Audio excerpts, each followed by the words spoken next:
தமிழ்நாட்டில் மின்கட்டண உயர்வு குறித்து மின்வாரியம் அதிகாரப்பூர்வமாக அறிவிக்கும் என்று அதிகாரிகள் தரப்பில் தகவல் வெளியாகியுள்ளது.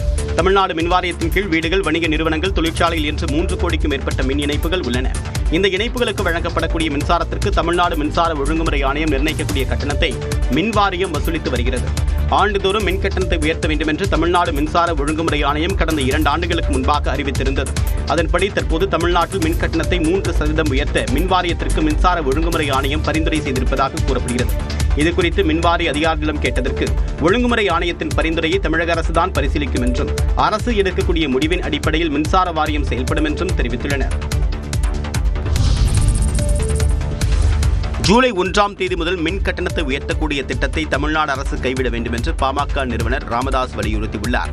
இது தொடர்பாக தன்னுடைய எக்ஸ் பக்கத்தில் பதிவேற்றக்கூடியவர், ஜூலை 1ஆம் தேதி முதல் மின் கட்டணத்தை 3.16 விழுக்காடு உயர்த்தப்பட இருப்பதாக வெளியான செய்தியில் அதிர்ச்சி அளிப்பதாக குறிப்பிட்டுள்ளார்.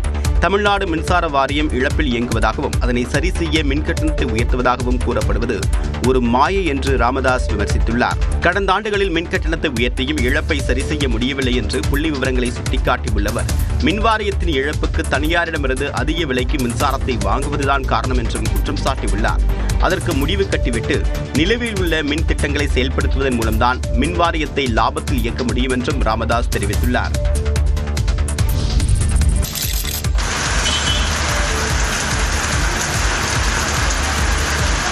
கோயம்புத்தூர் மாநகரில் பெய்த மழையால் சாலைகளில் தண்ணீர் பெருக்கெடுத்து ஓடியது. காலை முதல் வெயில் வாட்டிய நிலையில் பிற்பகலில் பலத்த மழை பெய்தது. லங்கா கார்னர், கோவை ரயில் நிலையம் உள்ளிட்ட இடங்களில் பெய்த மழையால் தாழ்வான இடங்களில் தண்ணீர் தேங்கியது. கோவை ரயில் நிலையத்தின் பின்புறத்தில் மழைநீருடன் கழிவுநீர் கலந்து சாலை முழுவதும் குளம் போல் காட்சியளித்தது. இதனால் வாகன ஓட்டிகள் அவதியடைந்தனர்.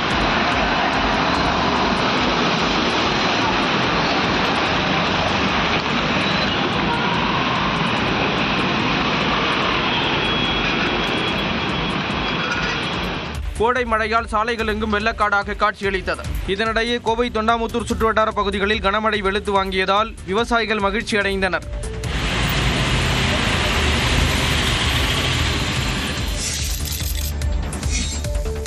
சிவகங்கை மாவட்டத்தில் காரைக்குடி, காஞ்சிரங்கால், திருமாஞ்சோலை, காளையார்கோவில் உள்ளிட்ட பகுதிகளில் நேற்றிரவு கனமழை கொட்டியது.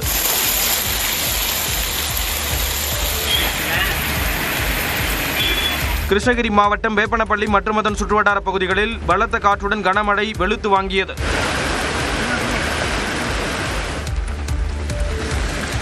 அரியலூர் மாவட்டத்தில் அரியலூர், ஜெயங்கொண்டம், செந்துறை, ஆண்டிமடம் உள்ளிட்ட பகுதிகளில் இரவு நேரத்தில் மழை பெய்தது. 3வது நாளாக பெய்த மழையால் மக்கள் மகிழ்ச்சி அடைந்தனர்.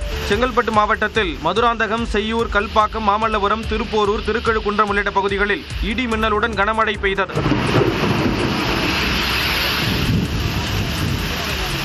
குளுமையான சூழல் உருவானதால் பொதுமக்கள் மகிழ்ச்சி அடைந்தனர்.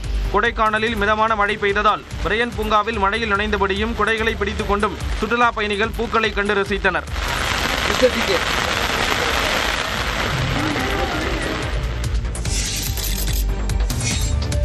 தஞ்சாவூர், பட்டுக்கோட்டை, கும்பகோணம், திருவையாறு உள்ளிட்ட இடங்களில் 3வது நாளாக மழை பெய்ததால் விவசாயிகள் மகிழ்ச்சி அடைந்தனர்.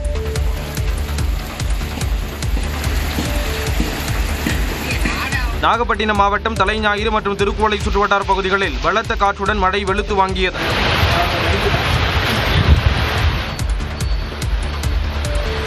பெரம்பலூரில் 3வது நாளாக பலத்த காற்றுடன் மழை பெய்தது. பகலிலேயே இருள் சூழ்ந்ததால் வாகன ஓட்டிகள் முகப்பு விளக்குகளை எரியவிட்டபடி பயணித்தனர்.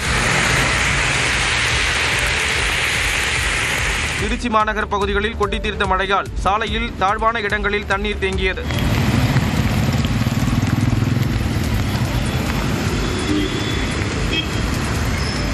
மாவட்டம் மணப்பாறை மற்றும் அதன் சுற்றுவட்டார பகுதிகளிலும் மழை பெய்ததால் மக்கள் மகிழ்ச்சி அடைந்தனர். வேலூர் மாவட்டத்தில் 2வது நாளாக கனமழை வெளுத்து வாங்கியது. சத்துவாச்சாரி, மேலப்பாடி, பாகாயம், காட்பாடி, விருதம்பட்டு, சேற்காடு உள்ளிட்ட பகுதிகளில் கனமழை கொட்டியதால் குளுமையான சூழல் உருவானது.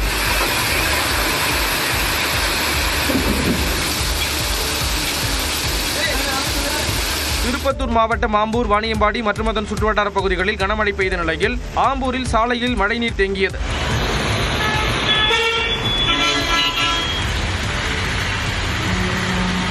திருவண்ணாமலை மாவட்டம் ஆரணி மற்றும் அதன் சுற்றுவட்டார பகுதிகளான கண்ணமங்கலம், சேவூர், இரும்பேடு, குன்னத்தூர் உள்ளிட்ட பகுதிகளில் 3வது நாளாக கனமழை கொட்டி தீர்த்தது.